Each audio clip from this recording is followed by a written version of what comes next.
Language is one of the most amazing things we humans do. It separates us from the animals. It gives us theatre, poetry, and song. It makes us laugh and cry. In this episode, I'll be looking at how we use and abuse language with new ways of swearing, jargon, and slang. I say like sup, hey, what's up with it? Which are a testament to our creativity, but also give us a deeper insight into the workings of the mind.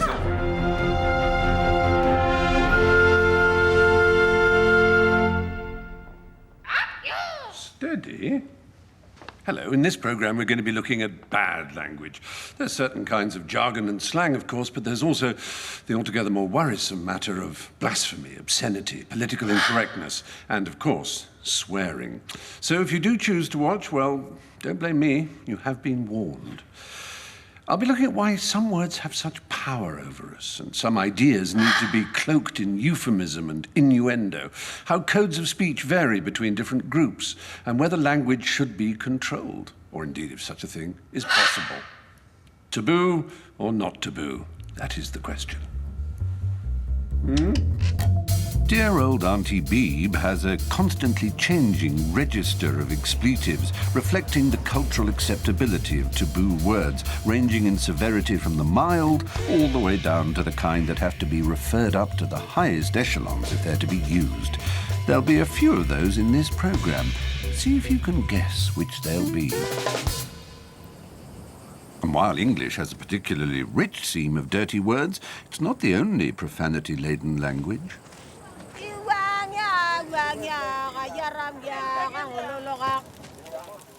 Step into any society and you will find words that are taboo. And I'm willing to bet that the Turkana of East Africa are no exception. Of course, what's rude in one language is innocent as the driven snow in another. If I were to offer you a bucket of toss in England, you might be rather upset. But over here, you'd be very happy to have something to wash your clothes with.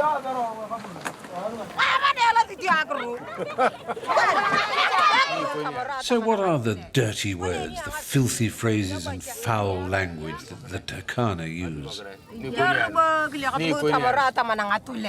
She's saying, when a man abuses me, that collapse kind of uterus of the vagina, I will say you with the big penis of a donkey. You'll have to, oh, that's an insult. Yeah. It's a bad thing. Yeah. In my culture, that would be a compliment. I see. Another Turkana insult is any reference to your mother, and talking about menstrual blood is an absolute no-no. Their swear words are drawn from the same pool of taboos and anxieties, religion, sex, death, illness, excretion, and bodily fluids, as our own dear swear words are drawn from. So what is it about these subjects that make them such a rich source of obscenities? Cognitive scientist and language guru Professor Steven Pinker has a theory. It's generally topics that are surrounded by negative emotion. That seems to be the common denominator, that are highly arousing. Excretion, which elicits the emotion of disgust. Religion, which elicits the emotion of awe and dread of supernatural powers. Sexuality, which elicits the emotion of revulsion to sexual depravity. But I think it's not a coincidence that sexuality gives rise to taboo, despite the fact that one could say that it's just a source of wholesome mutual pleasure, because that isn't really true of sexuality. It does give rise to a heck of a lot of problems. Yeah, exactly. I mean, there are consenting adults, but then there's also adultery, there's also illegitimacy, there's also rape, there's also incest, there's also exploitation, there's jealousy and cuckoldry. Sexuality is, contrary to some of the fantasies of the 1960s, it's a highly inflammatory thought to humans. And so it's not a complete coincidence that words that refer to sexuality can pass over into taboo. Sex has given us one of our most versatile swear words. It can be used as a verb, a noun, and an adjective. It is, of course, the F word, and you're about to hear it repeatedly. I love bathing soap. You're the only person on earth who does. I love sheepskin. Biscuity? I love biscuits. Sheep.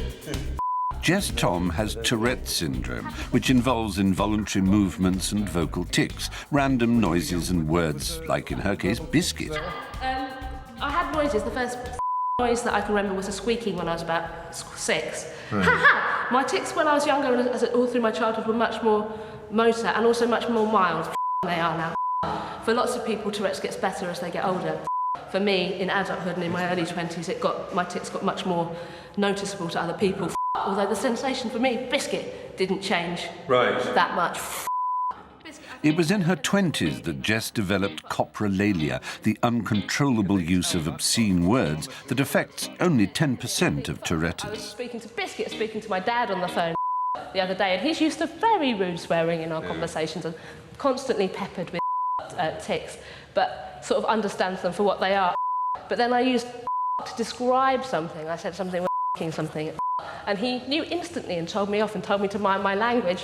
And it really made me laugh because it was like he'd sort of he'd heard all the, he hadn't heard all the offensive words because he knew that they were tics and they had no meaning. But as soon as I'd used something deliberately, it just proves, doesn't it? It's not the words themselves; it's where they come from. Exactly. And it's what spin they're given by the speaker. Christmas. And I think lots of people misunderstand Tourette's and they say, "I wish I had Tourette's. It could mean I could get away with swearing. Or it means I could say whatever biscuit, I could say whatever I wanted to. Biscuit, the whole point is I can't say whatever I wanted to. Lots of what I say I don't want to say.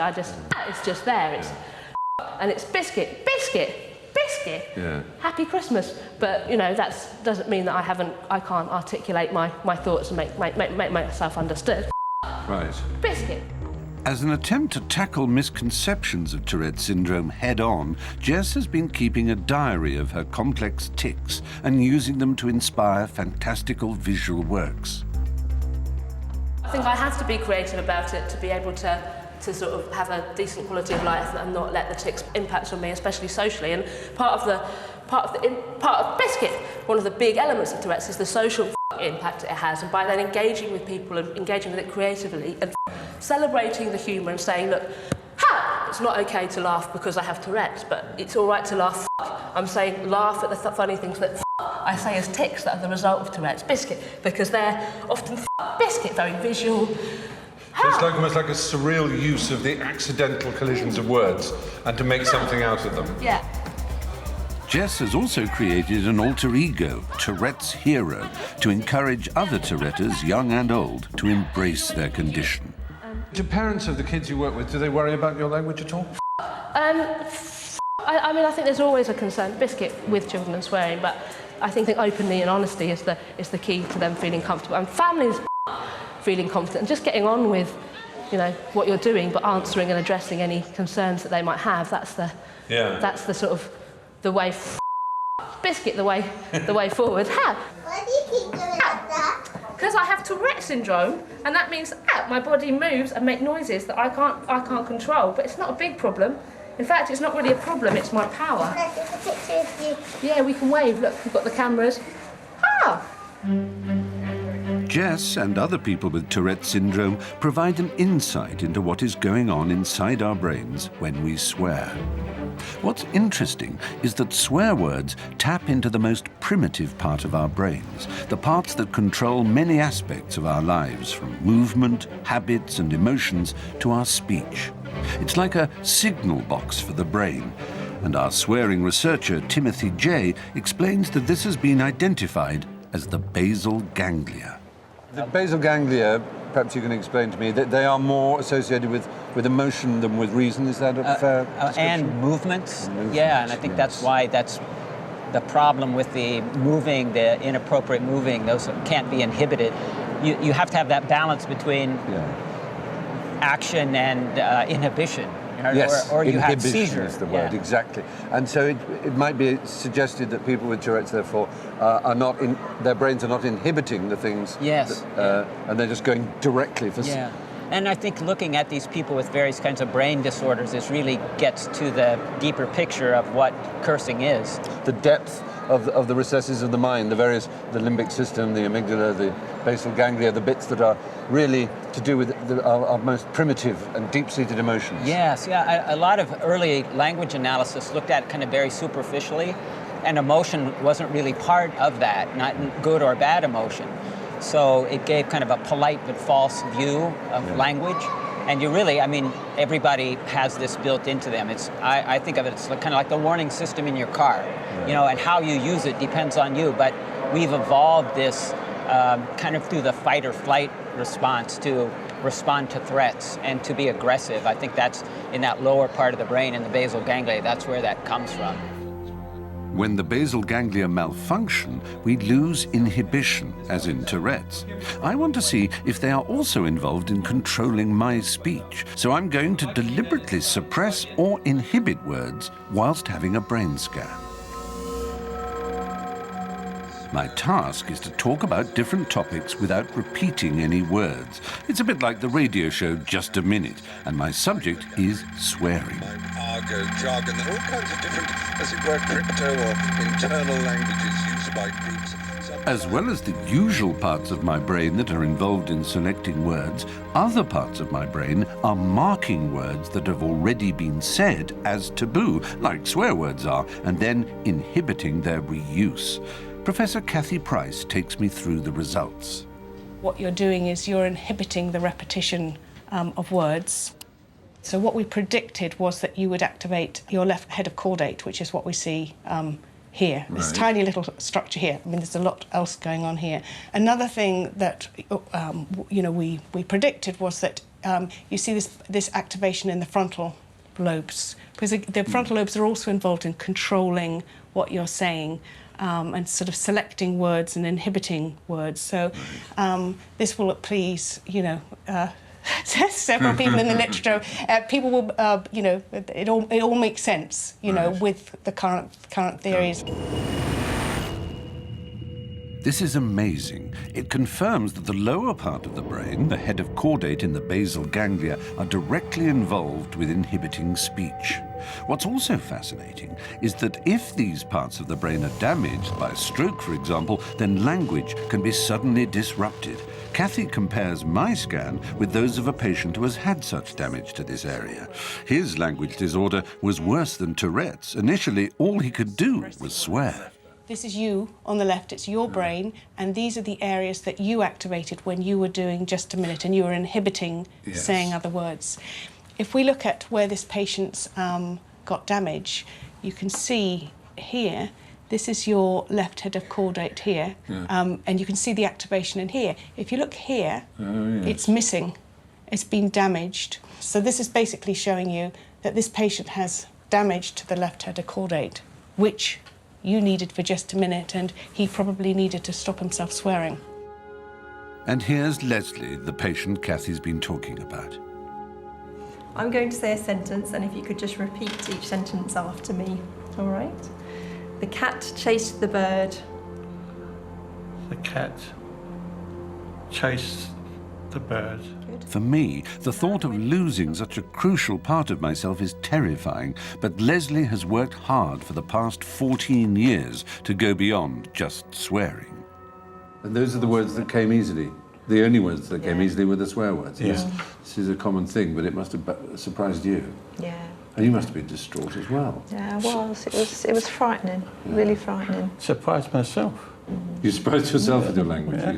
It was a first bit of noise that come out my mouth for 2 or 3 days. You sort of just laid there. You didn't do anything, did you? So it's... Even to feed him. And it was a good, crunchy Anglo-Saxon word. Yes. Right.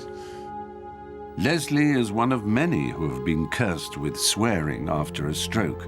Swear words are some of the most powerful and resonant words of any in our language. So why do swear words remain when all other language is lost? When you've had a stroke, the first thing to recover are the easiest words. The most automatic things start to recover first. So if you used to swear and use swear words, even if you inhibited them in certain situations, they might be the first to come back. Right. The problem there, though, is that they might be the first ones to come back, but then you've also got to be able to inhibit them. So if you've got damage to mechanisms such as your left head of caudate here that are involved in suppressing words, and you've got a patient that's just recovering their automatic speech, they might end up swearing too much because they can't inhibit what they're saying.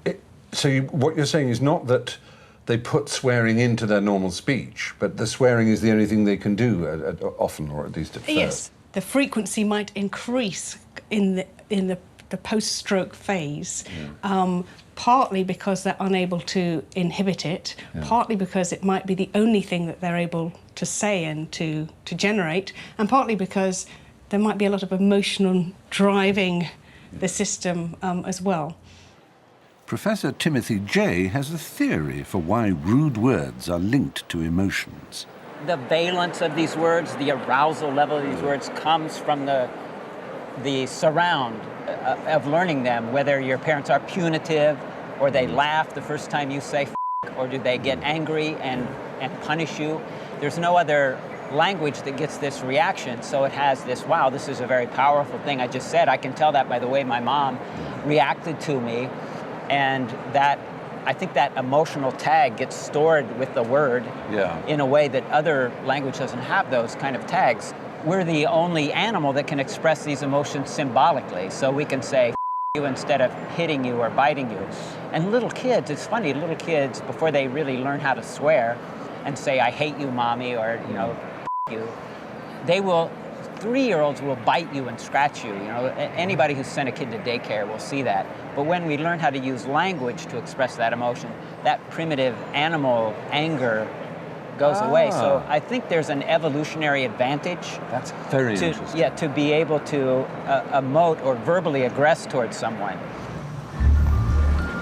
The idea that swear words play a positive role in human social interactions intrigues me. It makes me wonder whether there are any other beneficial uses of abusive language. To find out, I'm going to compare myself with one of the most prolific users of profanities in the kingdom. Brian, blessed. Yeah, Stephen, nice to see you, my Good to see you. Dear man. Nice to see you. Thank you for... Brian and I are going to be guinea pigs for Dr. Richard Stevens, who is researching the link between swearing and pain. He was inspired by his wife's experience in childbirth. During the bad contractions, she found it useful to swear, and as the contractions eased, she was a bit apologetic. And the midwife said, don't apologise, we hear this kind of language here all the time. And that was really what sparked my interest in this. Oh, that's interesting. Childbirth, all these women swearing, you know, this supposedly beautiful moment, isn't that interesting? Why do swearing and pain go together? Plus, I'd, you know, injured myself a few times along the way as well and swore a bit. But Brian doesn't need to be in pain to unleash a torrent of abuse. We had those women a few outside again. Take two. No, look. I named this ship Felicity Ann, and God save all those who sail in there. Upper. Oh, shit. Oh, I've said shit. I said no. There was a woman down the alleyway, Mrs. Holmes, and she's going to report me for saying bugger, you know. Oh, just wait till I see your mother. You're in real trouble. Oh, I say, well, if you're going to go and see her, then tell her this fucking sphincter up your ass, up your you sideways, you fucking boring fucking whore, off you cow! So go and repeat that to my mother. Unfazed, Richard starts us off with a demonstration to show the subliminal effect of swear words. And we'll see a message that says, get ready. Right, get ready. That's what you have to do. Okay. Some words are going to flash up on the screen in different coloured inks. Yeah. Okay? Yeah. Try and ignore the word altogether and just tell me the colour of the ink. Right. Just say it out loud and say it together. Right. You ready? Green. Orange. Brown. Blue.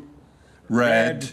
Blank screen. Yeah. And we've got one final one to do again. It's exactly the same task again. Yeah. Try and ignore the word. Try and tell us the colour of the ink. Colour of the ink only. OK, here we go. Red. Green.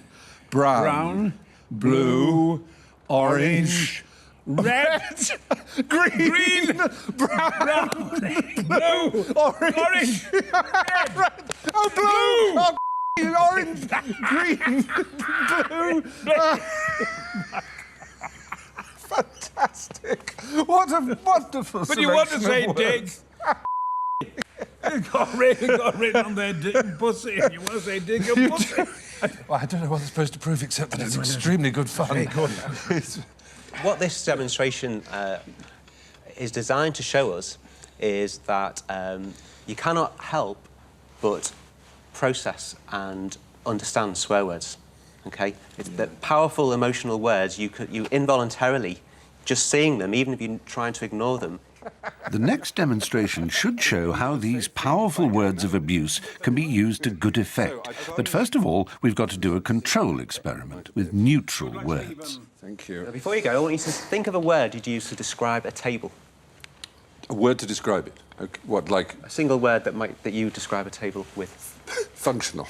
OK, that's a good word. Right. So when you put your hand in the water, I'd like you to repeat that word at an even and steady pace. Right. A steady volume. Keep your hand in as long as you can, and then take it out when you're ready. OK. Just to let everyone know, these are not plastic. These are real ice cubes. Ah, that is cold, actually. Functional. Functional. Functional. Functional. Functional. Functional. It's beginning to hurt. Functional. Functional. Functional. Functional. This way. I mustn't swear, sorry. Functional. Functional. Functional. Functional. This really hurts. Functional. I'm going to get hypothermia. Functional. Oh, God, I can take it out. I'm sorry. Oh. OK. It's actually worse when you take it out. Fantastic. OK, I'd like you to do that again, I'm afraid. Oh, hell, yes. This time, I'd like you to... Can you tell me a word you might say if you hit your finger with a hammer? Well, I'm afraid I'll be dull, and it would be fuck. Good. And... There we go. Oh, yes. Oh, yes. Good. It's all right for the moment. I'm going to save them up. Oh, right, OK. It's not too cold, but I will go... this. Oh, this for a game of soldiers. Oh, Terrible language. I'm so sorry. It is better. It feels better. Saying it actually doesn't feel so bad. Me, I could keep it safe forever, especially if I had a ah. What's it like? Very cold, good, numb, it's tingly. Ah, very tingly, very tingly. Do you know, I can keep it in here in a way that I couldn't before. I genuinely mean that. It's quite extraordinary. Yes. Just, there it goes. OK. Well done. Lovely. Thank you very much. That's excellent. Well done, well done. But Richard also wants to find out how this works for a hardcore swearer like Brian So you've seen the Blessed. procedure. We'll do the same. We'll do the same thing again. Right. What's that being warm? Wooden. Wooden. Wooden. Wooden it is cold, isn't it? Yeah. Oh, it is. What sort of actor is Ray Fiennes? I've never met him. Oh, you're supposed to say wooden. Wooden! Oh, wooden! I beg your pardon, I'm not picking it up. Wooden. Ken Branagh, wooden. Patrick Stewart, very wooden. A fire risk. Go, it's getting cold now. No, mustn't swear. Mustn't swear. Yes, Oh, wooden. yeah. Wooden. Wooden. Wooden. Wooden! Wooden! Wooden. Steady, even pace, please. Wooden. Wooden. I'll take it out. Well done. Fantastic. It is really cold, isn't it? Yeah, that's excellent. OK, so I'll just make a little note of that time. Your own or anyone else's. OK, Brian. Yes. And so this time I'd like you to use a word you might use if you hit yourself on the thumb with a hammer. Can you give me a word that you might use? Yes, I'll say it. Just one word. OK. Whoa.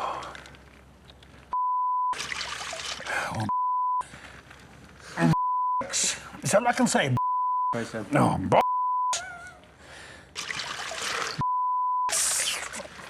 Remember to stay at a steady, even steady pace. What? Not too loud. I can't keep the thing at a steady pace.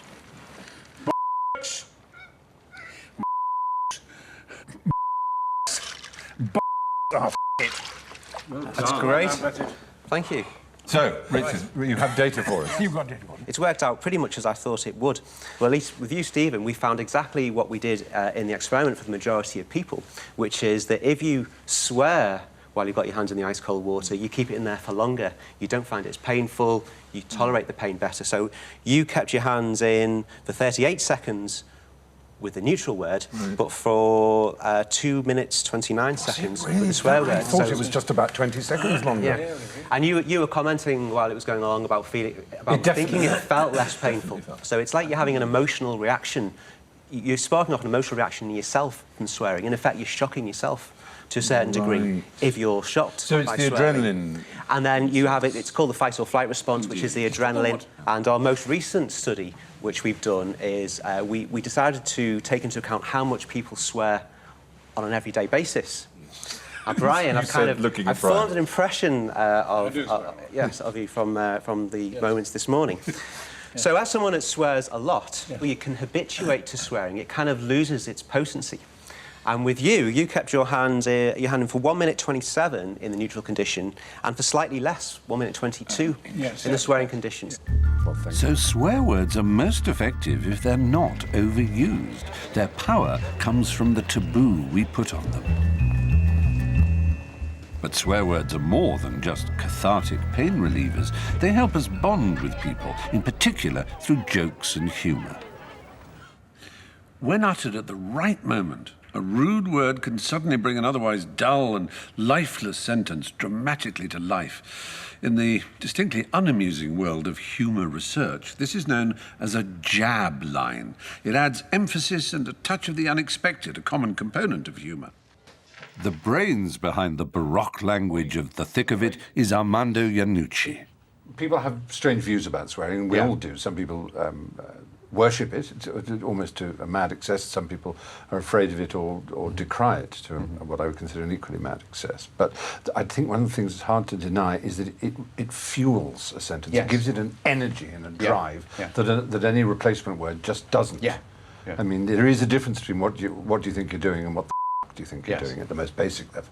Yes, and also, you know, it works as a verb and an adverb, and it has many functions. The line people keep quoting back to us of Malcolm Tucker's is his phrase when someone knocks on the door, "Come the f*** in or f*** the f*** off," where it's used delicious. It's kind of used in different. It does different. It parses 3 ways. You know. So the reason the swearing is there in the thick of it is primarily because I wanted it to feel authentic, and I wanted the viewer to think you were genuinely eavesdropping on what the world behind closed doors in Whitehall was really like. It got this kind of endorsement from the political world saying, yes, no, this is what it's like. We seem to kind of get away with it, to the extent that I got letters from 84-year-old ladies saying that they found Malcolm Tucker's language kind of positively Shakespearean, and it's just, and they would analyse. There is an element of that. I mean, if you think of Ben Jonson, a character like Sir Humphrey Wasp, do you remember is it Bartholomew Fair, whose great phrase is "a turd in your teeth"? Yes. I mean, that's the kind. You can almost imagine Malcolm Tucker saying "a turd in your teeth." Yes, it's Elizabethan. It's Chaucerian. It's a good get-out word. It's full of it, isn't it? And therefore, we were allowed. We're effectively ran up to like 100 a program, really. Did you have negotiations about how many per or? Well, yes. In the end, I had to. There was an email exchange where, for the new series, I was told, if I wanted up to 3, I would have to get the rate under 100 per episode. And I remember saying, well, we've only got plans for 1 this episode, so am I allowed to go beyond 100 per ep? I don't know where we got to, but anyway. What about where do they come in? Oh, they're almost. They're almost. It's just like breathing. I mean, it's like. We are a bit less scandalized by sexual language. Isn't as incendiary as it might have been 50 years ago. However, we're still very, very touchy about race and gender and sexual orientation. That we have words for the word, like the N-word is what you would see in an American newspaper. An American newspaper would not print that word, even if it might print a word like piss, which would have been beyond the pale a few decades ago.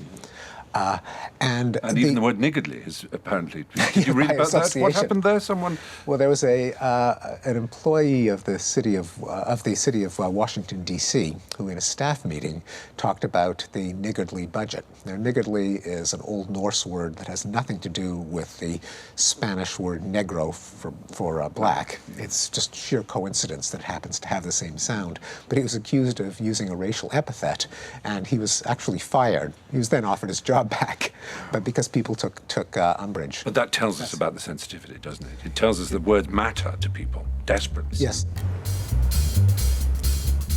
For middle-aged, middle-class white men like me, the N-word is a definite taboo. I want to find out whether comedian Stephen K. Amos thinks racial or sexual epithets are ever acceptable or even funny. Stephen, you are, like me, a member of proud minorities. Yes. You're very obviously gay, but I believe you came out recently as being black. Is that correct? Yeah, much to the confusion of the audience. They were like, really? Tell somebody. Yeah. No, yes, I am a member of both communities, and very proudly so, yes. Yeah. Somebody said to me at a gig not that long ago, I think it was near Essex kind of way, not that all Essex people are like this gentleman, but you went, oh, can I tell you this joke? I went, you don't really tell a comic a joke. He went, oh, no, it's funny, it's funny. I went, all right, then. And he goes, well, guess what, right? There's this coon, yeah? And I went, mate, I beg your pardon. And he went, not you. What? Like I was going to go, wait, pray continue, Oscar Wilde, tell me more. I was just incensed. And then when I pulled him up on this, I said, well, how can you say it? Then he went, but you're doing black jokes. I'm like, but it's not the same. Yeah, now that's a really interesting point, because Chris Rock, who I think is a brilliant comedian, one of the best, the American comedian, he uses the N-word quite freely. And indeed so do a lot of, gangster rappers and, a lot of black comedians. I don't know if you use it. I still can't say it. I have to say the N-word, because I'd blush if I said it to you. I'd feel very self-conscious.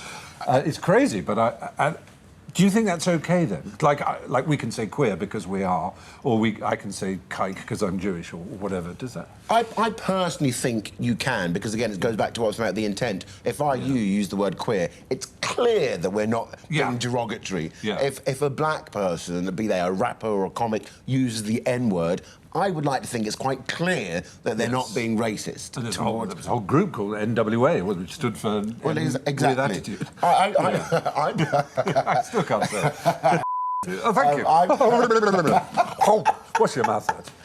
I don't personally use it myself, because I come personally from a generation where I remember it being such a derogative word. Yeah. That's why I don't use it. And I'm sure, as I can remember right now, that being called that same word many, many years ago. As a kid, walking down the street with my mum, someone shouted out of a car. That moment, there was a very, very different feeling.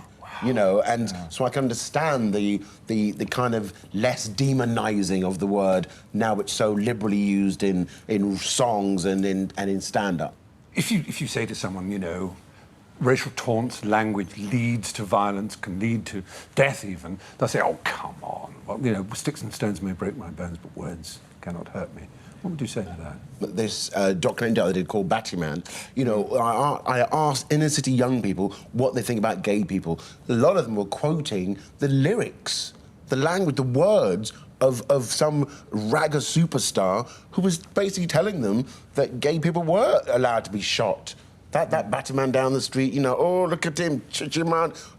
And they were repeating that to me with big smiles on their faces. Because it was just indoctrinated into their souls, though this was... And they couldn't make the connection between that's what white Southerners in Georgia and Alabama thought about lynching black people that it was okay, in the 19th and 20th century. Yeah. I would argue that no one was ever pushed into gas ovens or beaten to death on Clapham Common because the word being used or swearing hasn't done any harm to anybody. Yeah. Personally, I would argue that. Whereas saying you Jew, you whatever, does seem to lead to an attitude of almost dehumanizing people from minorities. And once they're dehumanized, you can kill them, as the Nazis showed on an industrial scale. One of the most chilling aspects of the Nazis and the Holocaust is the way the unspeakably despicable acts of murder and violence of the death camps were veiled by anodyne words. Hate speech gave way to something more subtle and arguably more insidious: euphemism. Annihilating a whole ethnic group was called the final solution. The murderous industry was disguised by expressions like special treatment, bathhouses, and auxiliary equipment. These bland, neutral words allowed the perpetrators to dissociate from reality and disconnect from their emotions. Used this way, euphemisms are more dangerous and infinitely more obscene than swear words.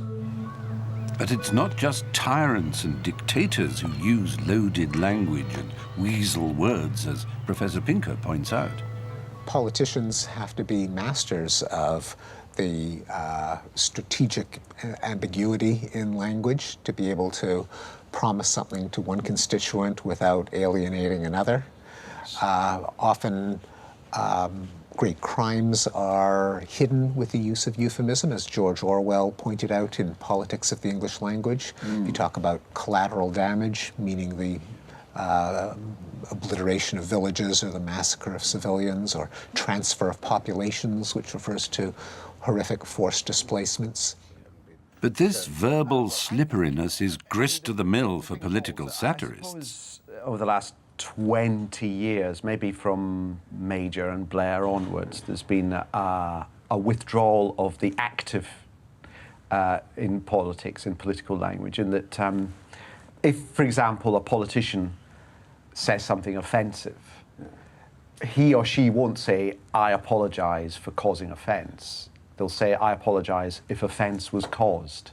Right. Because then that shifts the blame onto you for being bloody offended in the first place, rather than the politician. So suddenly they sort of devolve themselves of active responsibility for anything. That is a subtle alteration of agency, I suppose. And then once you click onto that and start analysing other things that they say in terms of how they put their policies out, or what they're going to do for Britain as a whole, you start noticing this thread running through all the language. And I think it's a way of being able to negotiate policies that, if they go badly wrong, won't come back to bite them in the arse. Yeah, exactly. While politicians are infamous for being disingenuous, we're all guilty of not saying what we mean, of telling little white lies for the sake of diplomacy. It's called politeness. In some ways, politeness is another form of euphemism. It's a way of not saying what you really mean in order to protect people's feelings. Politeness lubricates the wheels of social intercourse, and if you're not well versed in the codes of conduct, it can be confusing. All cultures have their own rules, and I'm hoping Omid Jalili will enlighten me on the puzzling politeness of the Persians. Iran has quite a famous but nonetheless mystifying code of etiquette that I think is called tarof. Is that the right pronunciation? No, it's wonderful. I apologise immediately. I'd love to know. Well, that sounds more like Britain's code of etiquette. Apology. But I mean, how did this arise, and does it really count for in all levels of Iranian society? Well, it's a dance you play to show, I suppose, social parity, social equity, that we're all equals. If I was to come in here, there'd be a little dance we have where he would give me the best food and I would say, "Thank you so much, can I have the bill?" And he would say, "Qabali nadra," which means, "My food's not really worth you paying anything, please." I said, "No, please, I must pay." He goes, No, of course you're a huge person in our community. And I said, I must pay." And he'll go, "But really, you mustn't pay." And I said, "I really, really must pay." And he goes, "I'll get the bill then." And then he has every intention of charging me, I have every intention of paying, and yet we play this wonderful dance of giving eulogies. It's about giving eulogies as well. It's about giving lots of compliments to someone, because we want to show that we're a very loving culture. But it's also about humility. Like we say, Cheshmam Ghadam, which means may you walk on my eyeballs, which means how low can I get? I'm bowing, I want to get as low as I possibly can so you can walk over my brow. To show that it's a way of giving a compliment. Right, but it's not seen as servile or, you know, it's sort of greasy or... No, it's warmth. We give all this love out, and yet I know English people feel, oh, it's great, but am I supposed to do the same? Yes, that You know, is. this person wants to, I often said, I love you so much, I'm going to cut my arm and write you a poem in my own blood, you know? And people say, oh, lovely, but don't expect that from me. Yes. You know? Please, it's a bit too much. I remember John Cleese saying to me years ago when I first got to know him, he said, you know, you will never get anywhere in this business unless you stop being so polite. He said that to you? I said, well, he said, yes. He said, politeness is very rude, you know. I said, what do you mean? He said, well, if someone comes up to you and says, oh, I really like this program, you go, oh, no, it's nonsense, it's terrible. You're making them feel stupid. It's terribly easy. All you have to do is say thank you.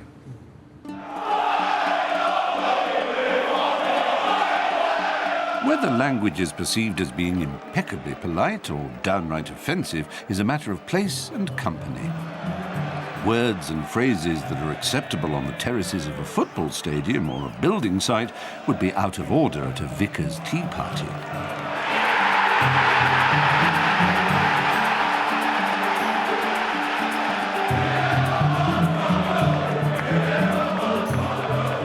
So we modify our language and mince our words. Use darn, crikey, blooming and shucks instead of outright profanities. We use euphemisms to protect delicate ears and spare our blushes. And as nothing shames us more than our own bodies, hospitals are breeding grounds for euphemisms. Medicine and euphemisms have long been bedfellows. For centuries, doctors and nurses have used Latinate, technical terms for certain parts of the body, which are themselves euphemisms from another culture. For example, the word penis comes from a Latin word meaning tail, and the word vagina is a Roman synonym for sheath or scabbard. Doctors and nurses are very comfortable using these words, but we often prefer to use delicate phrases like private parts, or down there, or the waterworks, or, heaven help us, the doings.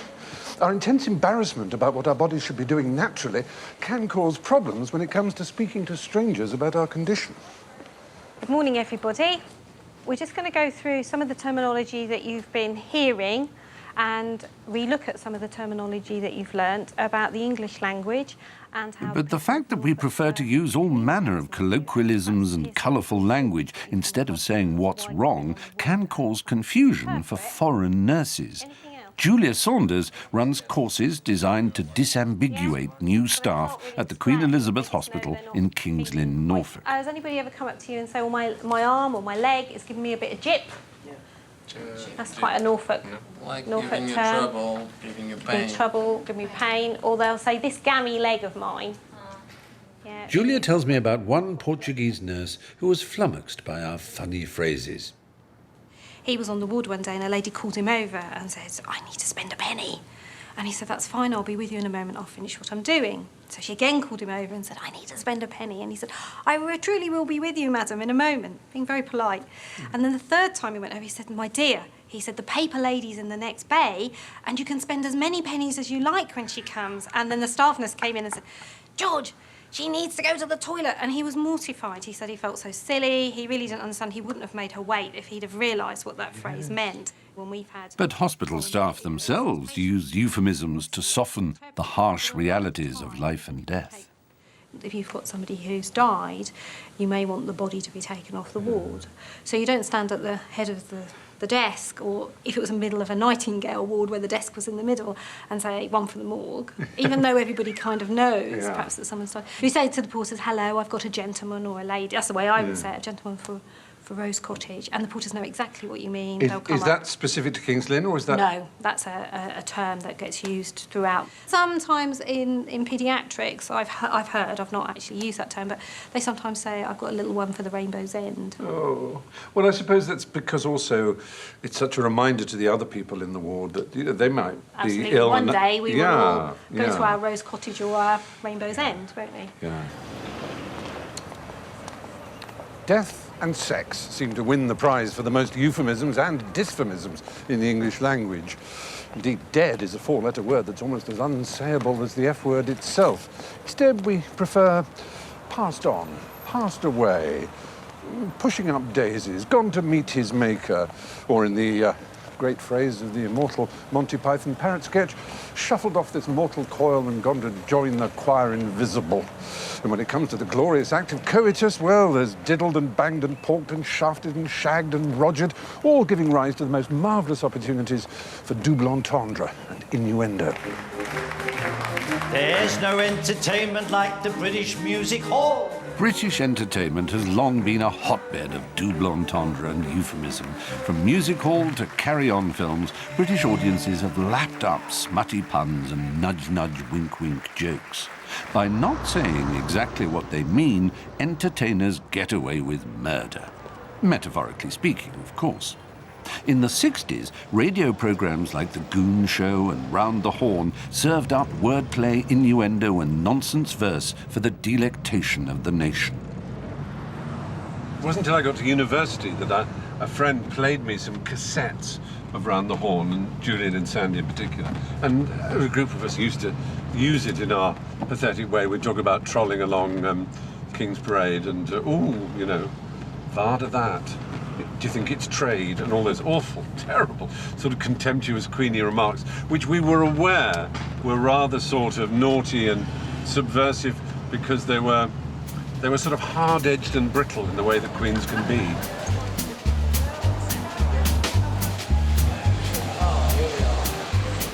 A lot of these expressions came from the secret gay slang Polari.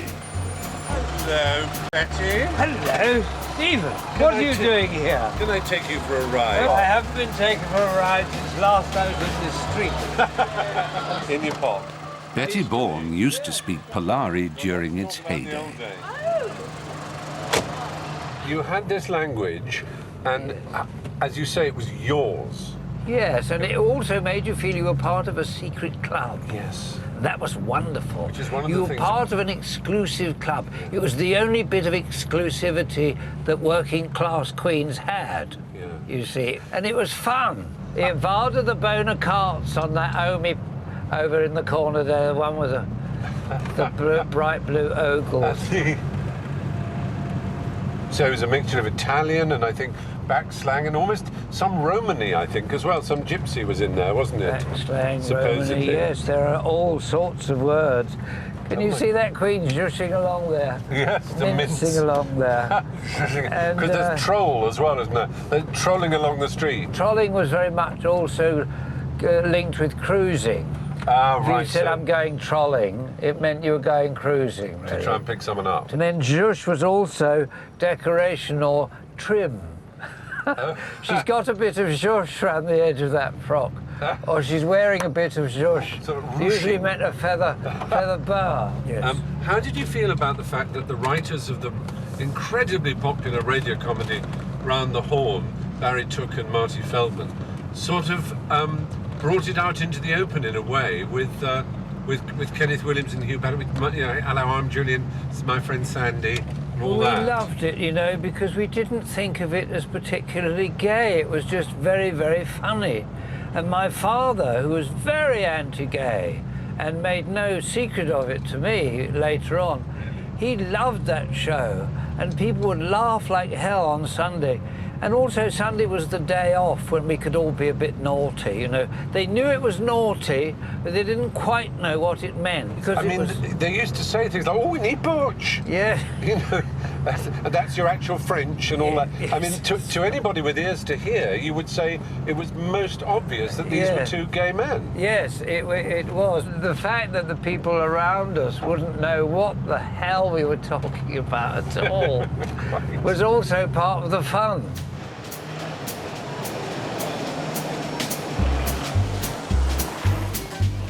Secret languages and slang may seem like an abuse of language, but they actually strengthen a sense of community. Like secrets whispered between best friends, collusion bonds people.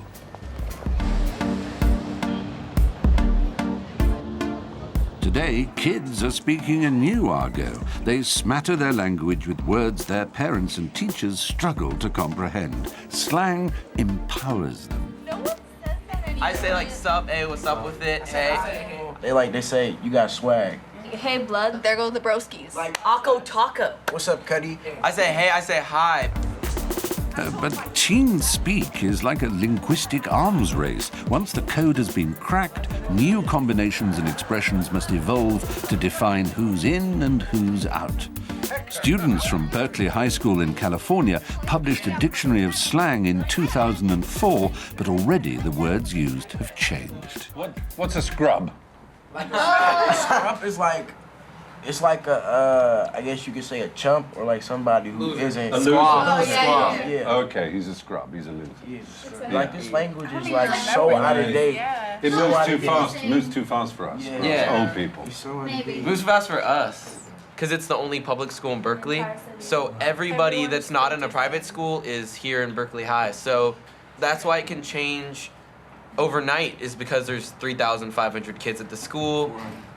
There's no difference in how everyone talks. There's just one giant melting pot. So it's just we have all the language and we use it all. So Exactly. It's like good food. You get lots of cuisine, add the spice of different cultures. Language does not have a right and wrong. Language is just how people communicate. It's a very... And this is just how teenagers communicate. Hip-hop has entered the lingua franca. But is that a good or a bad thing? I mean, to say if it's positive or negative is, depends on your experience with it. But to look at the uses of Twitter or Facebook or status updates, you have to now put a thought in 140 characters or less. So it lends itself to short conversation and slang and delivering a point quickly. Of course, what happens also is that a phrase that seems to start in the music world and in that community then gets taken up by the wider culture and almost you might say gets degraded. So phrases, obviously, you think of like "yo, homie," "what's up," and that suddenly enters a beer commercial. Right. I was in the locker room working out in the gym, right, and I hear there's a white gentleman, like 60 years old, an older guy talking on his cell phone. And he ends his conversation, and I didn't know who it was. I was sort of listening behind me and said, "All right, hit me back later." And I said, "What? Definitely. Since when?" Right? Language circulates, and as soon as you speak it and put it out in the public, it gets picked up, whether it's through media or through people traveling, and it circulates. As soon as I say, "Pop your collar," it ends up in Germany, right? It ends up in Tanzania. And it ends up in Australia because of the same circulation through popular media and cultural flows. And so a lot of this stuff is happening sort of everywhere. As you say, it's both like it's a local thing, a neighborhood thing, but also a kind of citizen of the world thing, and the two can coexist. Yeah, exactly. And the music is a vector for the ideas that are smuggled inside it in some ways. They get circulated, Yeah. The power of language, whether to foment civil unrest or promote racist ideologies, should never be underestimated. But there is a fine line between wanting to prevent hate speech and stifling free speech. While we should all be aware how we use or abuse words, I would argue that we shouldn't try to suppress them. As we've seen from swearing, making something taboo only adds to its power. For me, language in both its graceful and disgraceful forms, whether it's swearing, slang, double entendre, dysphemism or euphemism, should be celebrated for its creativeness. We should ignore the pedants and purists and revel in its rebelliousness and allow language to evolve organically. And above all, we should use it with relish and delight. Next time, I'll be looking at how we spread the word with writing. I'm going to see some of the oldest and most precious written words. It's all of the 10 Commandments. Amazing. So that alone is yes. a priceless document, isn't it? Some of the most beautiful scripts and world-changing books, as well as some very futuristic modes of communication. Oh my goodness, this is magical.